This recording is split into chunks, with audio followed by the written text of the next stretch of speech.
আসসালামু আলাইকুম ওয়া রাহমাতুল্লাহ। বন্ধুরা, welcome my channel Mahibullah the blog video. আমরা এখন রওনা দিয়েছি সোনমার্গের দিকে। সকাল 7:40 আমরা বাড়ি থেকে বার হয়েছি এবং আমাদেরকে যেতে হবে 80 কিলোমিটার রাস্তা। এই 80 কিলোমিটার রাস্তা অতিক্রম করে তবে আমরা আপনাদেরকে সোনমার্গ দেখাতে পারবো। আসলে কাশ্মীরের একটা সুন্দর খুবসুরত জায়গা হচ্ছে সোনমার্গ। তো আমরা বার হয়েছি সকালবেলা, সকাল থেকে বৃষ্টি হচ্ছে, আর এই বৃষ্টিতে আমরা এখন ইনো গাড়িতে করে ছুটে চলেছি সোনমার্গের দিকে। আপনারা দেখতে পাচ্ছেন বাইরে যে বৃষ্টি হচ্ছে, এই বৃষ্টির দৃশ্যটা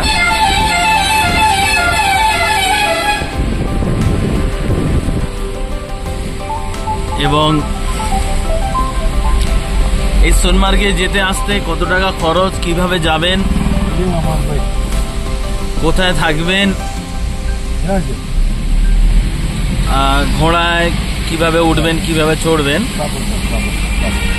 A to Z আপনাদেরকে ইনশাল্লাহ জানাবো। So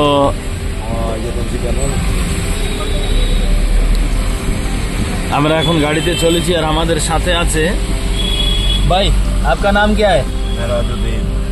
Mirajuddin but. Mirajuddin but আমাদের সাথে আছে, আমাদের ड्राइवर, यानी कि हमारे उस्ताद जी हैं। मिराजुद्दीन साहब के साथ हम निकले सोनमार्ग के लिए। सो इनर गाड़ी, इनका नंबर और हम सब कुछ डिस्क्रिप्शन बॉक्स में दे देंगे, ताकि ये बंदा बहुत अच्छा है अल्हम्दुलिल्लाह।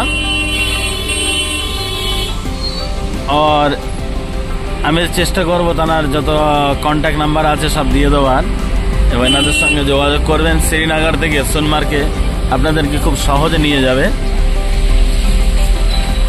আমরা সোনমার্গের রাস্তায় আছি, দেখছেন এখানে একটা খুব বড় মসজিদ।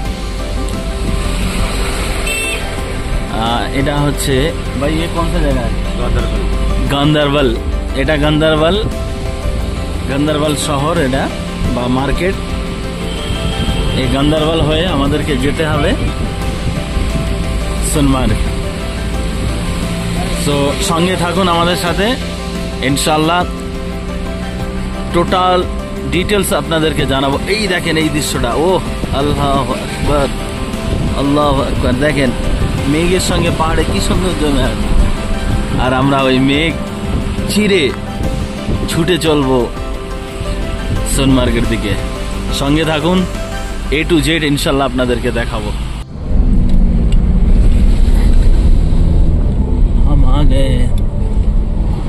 আমরা এসে গেছি সোনমার্গ। Welcome to Sonamarg. কি জায়গা! বারিশ, বৃষ্টির জন্য ঠিক মতো হয়তো দেখাতে পারবো না, কিন্তু ইনশাল্লাহ যতটা হয় দেখাবো। পৌঁছে গেছি সোনমার্গ হোটেলে এখন ঢুকেছি। আমরা কিছু সকালের ব্রেকফাস্ট করব। সো এখানে যে কন্ডিশন দেখছি খুবই ভালো আলহামদুলিল্লাহ, বাট আমাদের হয়তো নসিব আজকের ভালো যে আমরা বৃষ্টি পেয়েছি এবং বৃষ্টির মধ্যে দিয়ে আমরা সোনমার্গ ঘোরার চেষ্টা করছি। আলহামদুলিল্লাহ, দেখা যাক কতক্ষণ বৃষ্টি হয়। এখন আপাতত বৃষ্টি হচ্ছে, তার মধ্যে আমরা এখানে চা আর সামোসা, সিঙ্গাড়া অর্ডার করেছি। আর এখানে হোটেলের যা দাম, বাপরে বাপ। যাই হোক, তথাপিও সিঙ্গাড়া চা দেখলাম, খেয়ে নেই, চা আসুক এবং আপনাদেরকে দেখাবো। তারপরে সঙ্গে থাকুন, টোটাল আপনাদের এখানকার পরিস্থিতি, খাবারের কত দাম, কি বিক্রান্ত সবকিছু। তো বন্ধুরা, দেখতে পাচ্ছেন আমাদের অর্ডার দেওয়া খাবার এসে গেছে। এখানে আমরা সিঙ্গাড়া নিয়েছি আর চা নিয়েছি। এবং এর প্রাইস হচ্ছে 20 টাকা চা আর 20 টাকা সিঙ্গাড়া।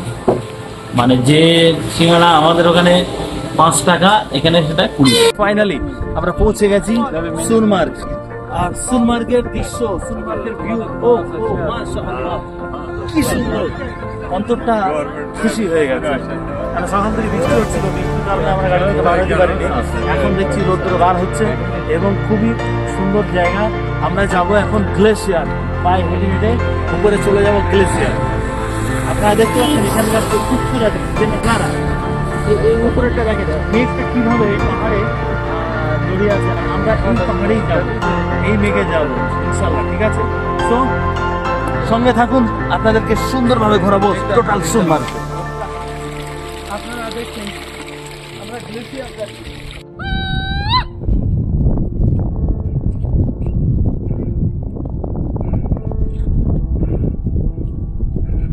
আজ আপনাদের একটা জিনিস আমি দেখাবো, কাশ্মীরের মানুষ কত ভালো। এখানে দেখেন, চাচা আপনার নাম কি? নজির আহমেদ। নজির আহমেদ, 70 বছর বয়স। নজির আহমেদ আমাদের বলছে ঘোড়ায় করে ले যাবো, সামনে ধরে ধরে হেঁটে। আবার বলছে কি ফ্রি, ঠিক আছে ले जाओ। सो देना तो 500 दे दो, नहीं देना दिल से दुआ है, नहीं देना तो फ्री में ले जाओ। ये अंकल हमें ऑफर किया फ्री में। अल्लाह मैं दुआ करता हूँ, मैं एक मुसाफिर हूँ, अल्लाह आपको इसको और 40 साल और 40 साल हयात उम्र बढ़ाए और ऐसा ही तंदुरुस्त रखे। सबसे बड़ी हिट हो गए आज, कसम से 70 साल उम्र है अंकल का। अब देखो ये बंदा हमने घड़े पे बिठा के खुद पैदल जा रहे हैं, ये स्टोरी रिकॉर्ड है। चल राजा। তো দোস্তরা আপনাদেরকে এবার একটা জায়গা দেখাচ্ছি, দেখলেন এই সেই জায়গা যেখানে 70 पे 70 বইয়ের শুটিং হয়েছিল এবং সেই বইয়ের শুটিং এর জায়গায় আমরা এখানে হাজির হয়েছি। এটাই সেই জায়গা, ফেমাস হয়ে আছে। কেন এখানে শুটিং হয়েছিল তার কারণ এই যে জায়গাটা এত সুন্দর, আপনারা দেখতে পাচ্ছেন ভিডিওর মাধ্যমে, সেই দেখেন বরফ, ঠিক আছে? আর এই জায়গাটা পুরোটা বহুদিন ধরে এখানে শুটিং হয়েছিল। সো আমরা যাচ্ছি ঘোড়ার করে, আমার ঘোড়ার নাম হচ্ছে রাজা। তো রাজা चल बजाएंगे तेरा बैंड बाजा, आओ आओ। नहीं जोर नहीं, धीरे जाने दीजिए अंकल जी। এটা সেই জায়গা, ওফ সত্যিকারে বলতে এই যে কি সুন্দর, কাশ্মীর যে কত সুন্দর এটা মুখে বর্ণনা করতে পারবো না, বা আপনাদেরকে সেইভাবে বোঝাতে পারবো না যে কাশ্মীর এইরকম সুন্দর ওইরকম সুন্দর। এক কথায় আমার এর তারিফ, এর প্রশংসার আমার কাছে কোনো লফজ নেই, কোনো ভাষা নেই। একটাই কথা বলবো, খুব সুন্দর। আলহামদুলিল্লাহ, আল্লাহ পাক যে এত সুন্দর তিনি তার দুনিয়াটাকে বানিয়েছে যেটা কল্পনার বাইরে। আপনারা আসুন, এসে দেখুন, কোনো ভয় নেই, কোনো চিন্তা নেই। এখানে বিএসএফ মিলিটারি ক্যাম্প, মিলিটারি দ্বারা প্রোটেকশন সমস্ত মানুষদের জন্য। এখানে কোনো রকম এখন আর সেসব হামলা নেই, জঙ্গি হামলা বামলা কিছু নাই। লোক বলে, কিন্তু আসলে কাশ্মীর হচ্ছে সবচেয়ে সেফ জায়গা। তবে হ্যাঁ ভাই, এখানে একটু খরচ বেশি, ঠিক আছে? যে চালাক হবে তার কাছে খরচ কম, যে চালাক না তার কাছে একটু খরচ লাগবে।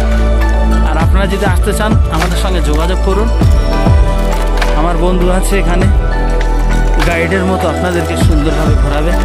নিজস্ব গাড়ি, নিজস্ব হোটেল আছে, সব কিছু আছে, ইনশাল্লাহ সুন্দরভাবে ঘুরিয়ে দেবে, যাতে করে আপনারা ঠকবেন না, সেরকম কাজ করবে।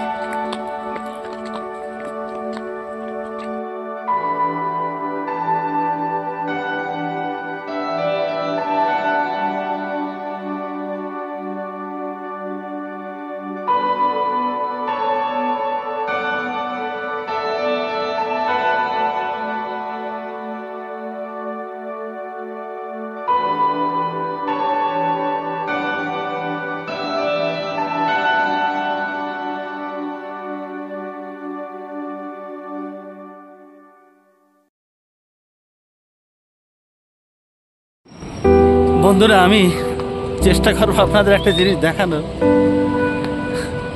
এটা যে চোখে কত সুন্দর লাগছে সেটা বলতে তো পারবো না, বাট এমন একটা মনে হচ্ছে এই জায়গাটায় যেন রূপও ঝরে ঝরে পড়ছে, চাঁদি ঝরে ঝরে আসছে এই ঝর্ণার মাধ্যম দিয়ে। একদম দেখতে পাচ্ছেন কি ঝর্ণা, মানে মনে হচ্ছে পুরো এই ঝর্ণাগুলো চাঁদির মতো লাগছে। কি সুন্দর জায়গা, এখানে না আসলে বোঝা যেত না যে আল্লাহ পাক কত সুন্দর এই পৃথিবীটাকে বানিয়েছে।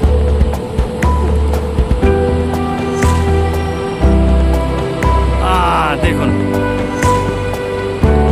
এই তো রোমান্টিক জায়গা দেখলেন।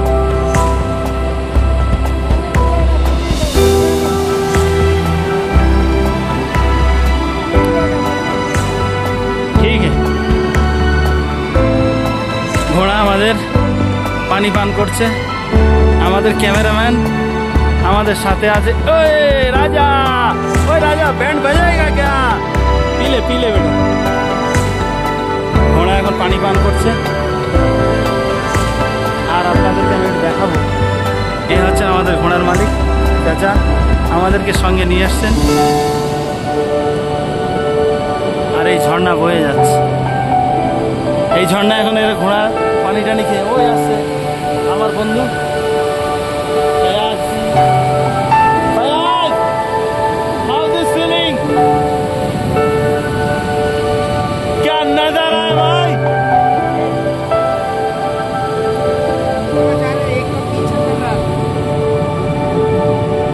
वो दोनों उड़ान भर रहा था, ट्रेनिंग दे रहा है।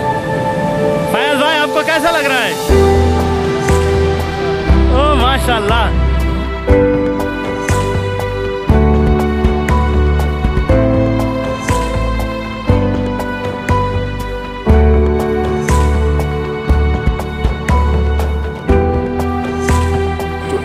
ফাইনালি বন্ধুরা আমরা এসে পৌঁছে গেছি গ্লেসিয়ার, সোনমার্গের গ্লেসিয়ার। এই সেই জায়গা যেখানে এর ওপরে আর ওইদিকে কেউ যেতে পারবে না। তার কারণ হচ্ছে এখানে বরফ জমে আস্তে আস্তে আস্তে আস্তে গ্লেসিয়ারে তৈরি হয়ে যায়। মানে এমন একটা বরফ যেটা সারা বছর গলে না। যেমন এত গরম গেল বরফগুলো তো ও পানি গলে গলে আসছে, বাট এখনো প্রচুর বরফ আছে। এটা হচ্ছে আগস্ট মাসেও এখনো পর্যন্ত বরফ গলেনি। কিন্তু এই জায়গার যে সৌন্দর্য, সবচেয়ে বড় কথা হচ্ছে যে আল্লাহ রাব্বুল আলামিন এত সুন্দর এটাকে বানিয়েছে যা কল্পনার বাইরে। আমরা শেষ প্রান্তে চলে আসলাম এবং এখানে দেখছি মনে হচ্ছে এখানে 2-3 দিন থেকে তাই এখান থেকে বাড়ি যাই।